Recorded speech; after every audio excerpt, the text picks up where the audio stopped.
When was the last time you went to a live performance? Maybe a concert or a Broadway show or just some kind of event that was a bit more special than just the average night.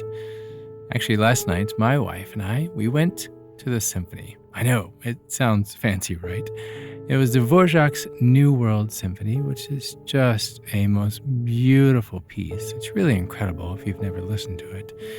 But it was a big to-do, digging through my closet past all of the black t-shirts, looking for my nicest Chuck Taylors that didn't look like they had been run in a marathon, going out for a nightcap afterward. It was such a wonderful break from the average weeknight.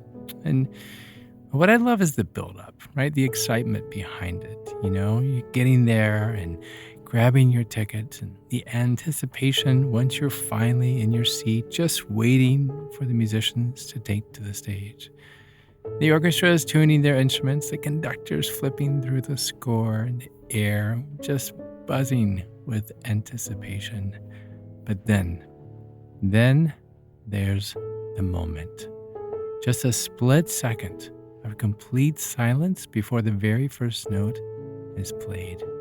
I absolutely love this part. There's actually a term for it, believe it or not. It's true.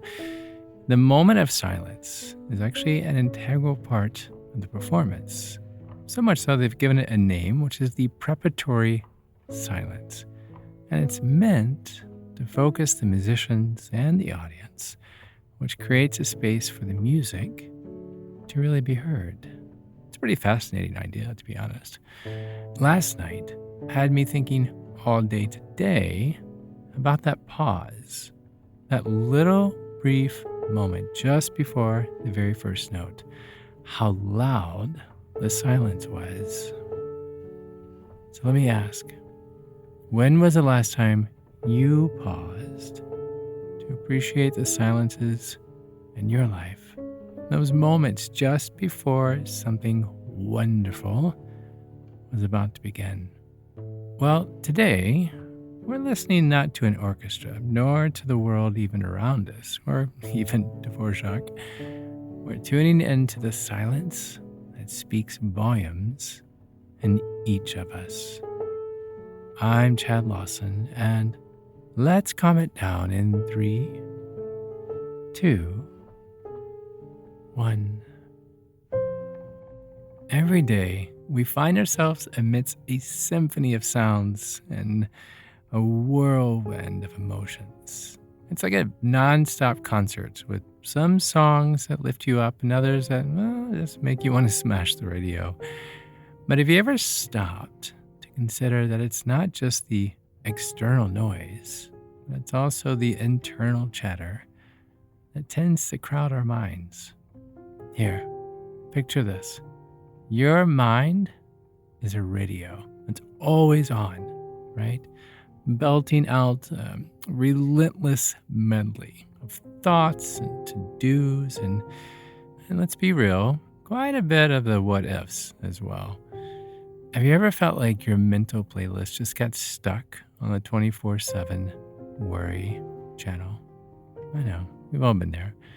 So let's dive deeper. Let me ask, when was the last time you turned down the volume of the world to listen to your own inner symphony, your own emotions, what your heart was trying to say, but just being drowned out?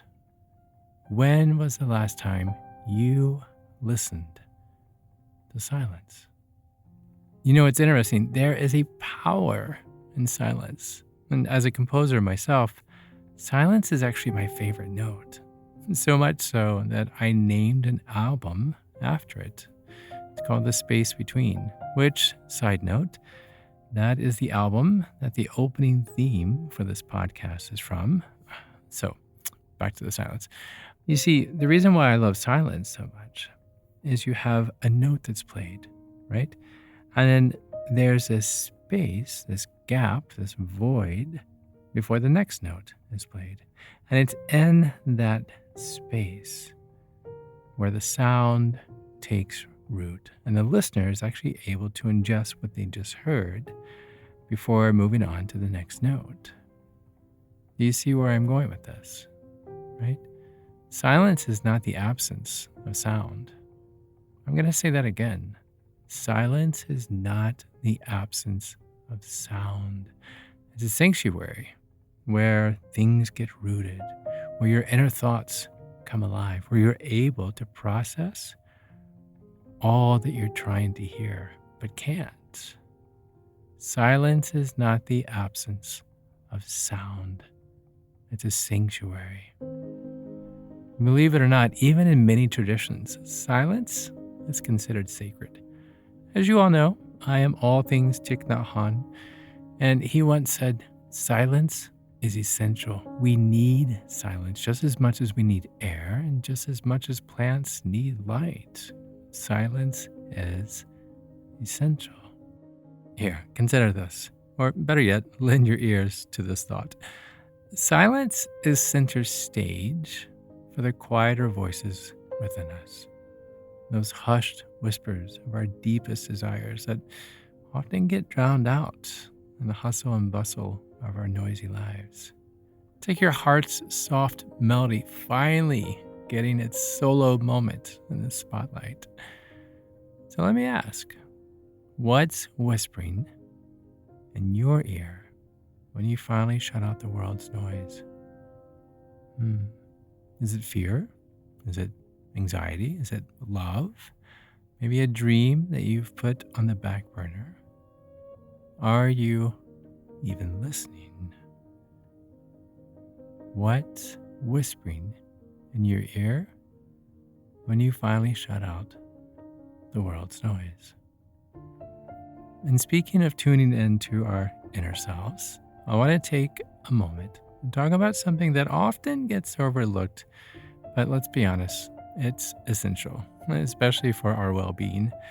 And I'm just going to be blunt as a parent of a 13-year-old, body odor.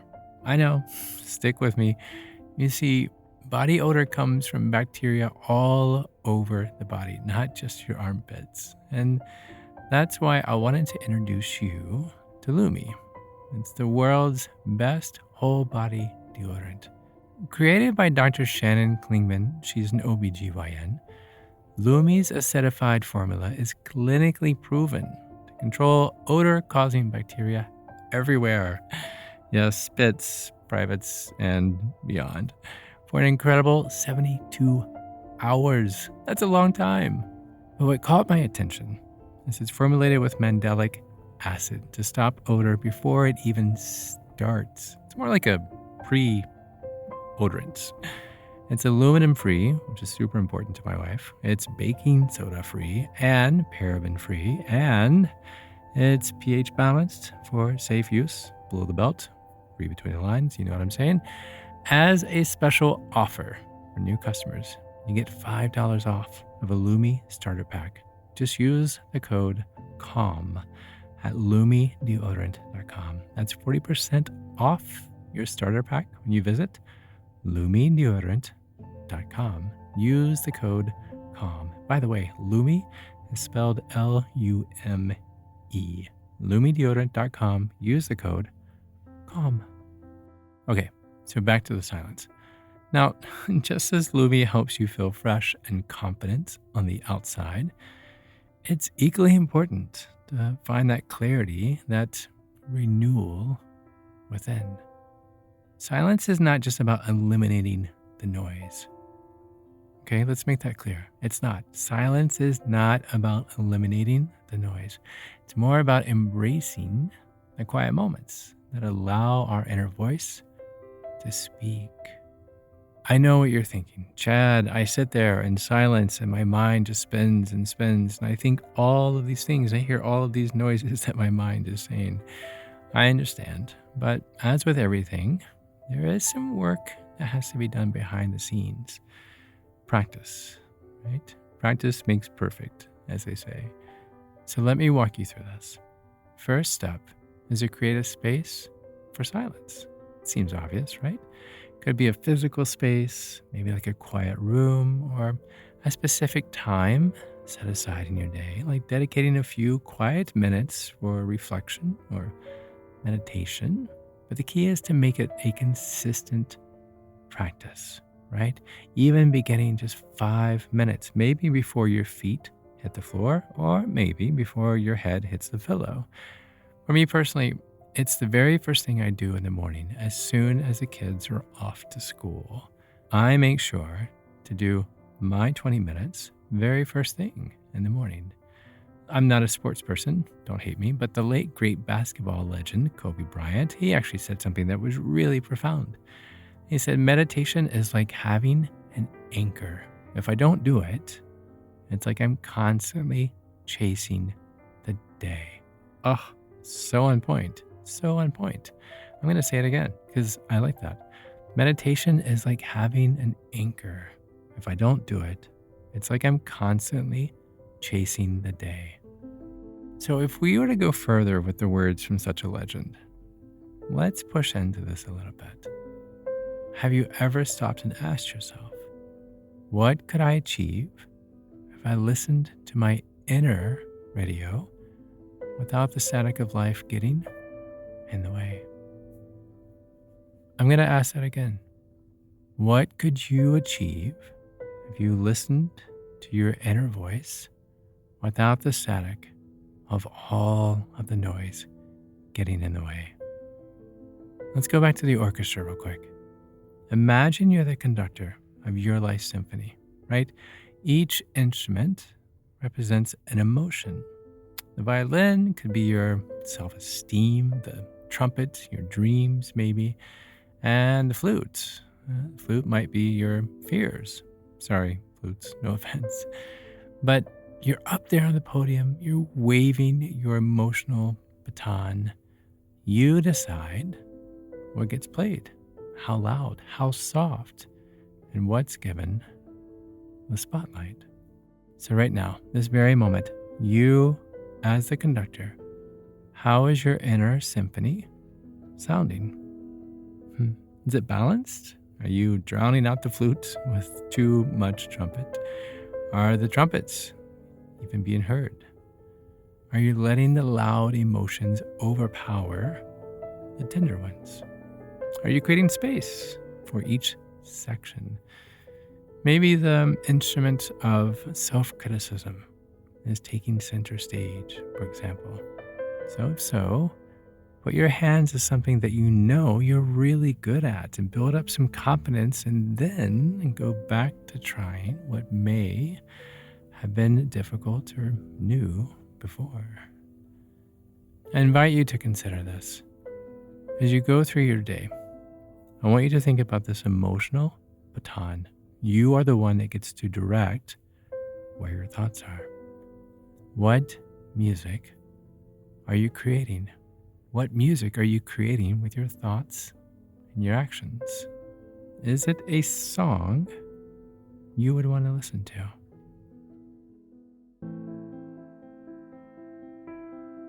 As we wrap up this episode, I want to circle back to the moment of preparatory silence in the concert hall. Do you remember that from the beginning?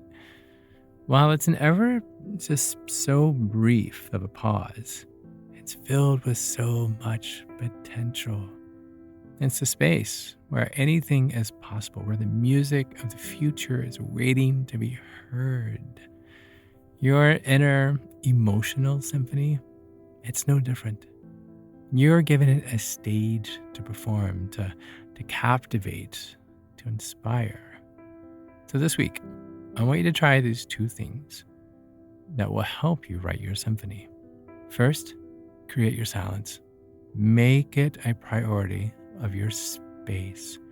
Carve out a few daily minutes. Doesn't have to be an hour, doesn't even have to be 20, maybe just 2 or 3.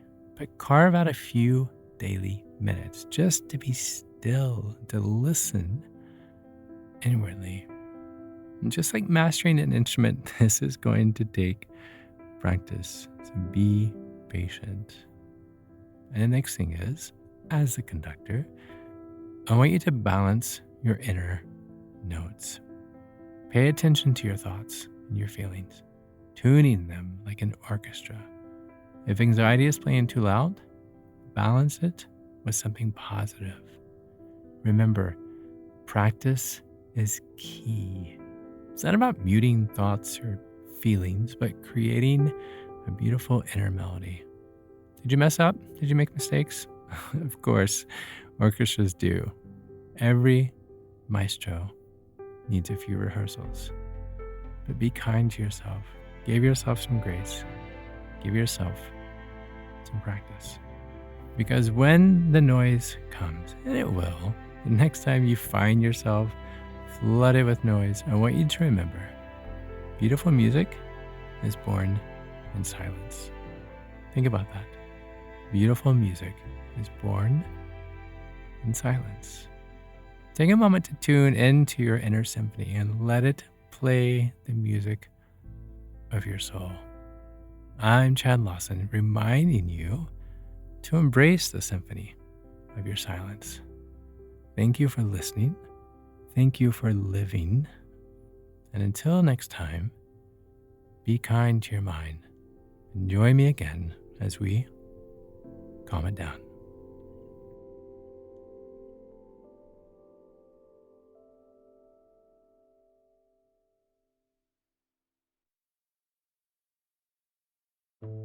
To find more episodes of Calm It Down, or to see concert dates where I may be performing in your area, or to simply know where to send some chocolate chip cookies, visit calmitdownpodcast.com. This podcast was produced by yours truly, Chad Lawson, composer, pianist, and nationally recognized sweet tooth. Now, something my attorney would like me to say. Views, expressions, and techniques in this episode are of my personal opinion and not intended to, nor should they, serve as a substitute for medical advice or diagnosis rendered to you by your individual doctor or other healthcare provider. Only a licensed physician should evaluate your situation, provide a diagnosis, or render other medical advice to you, and you should act only upon the advice of this physician. Now, what I would like to say, I'm an extreme empath by nature, but my profession is that of a composer and pianist, not a licensed therapist or a physician.